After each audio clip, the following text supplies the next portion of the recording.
We're calling the 2011 version of the framework the FfT evaluation instrument to convey that it can be used for evaluation. It can be used for other things as well, and I hope it is, actually. I hope it really is used for both professional development and for teacher training and all of it. But what we found was that the 2007 edition, the second edition of the framework book, people were trying to use it for evaluation, but finding it very difficult to do so. The 2007 second edition of the book has the rubrics written at the element level.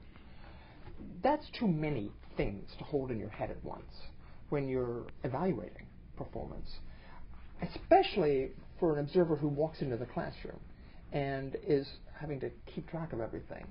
And so an important reason to write the rubrics at the component level, which I did in the 2011 evaluation instrument, is to reduce the cognitive load on observers. The other important reason was to tighten the language.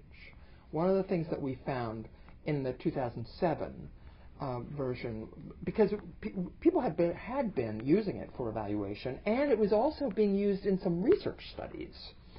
And what we found, to my chagrin actually, was that it was really hard to train observers to high levels of inter-rater agreement.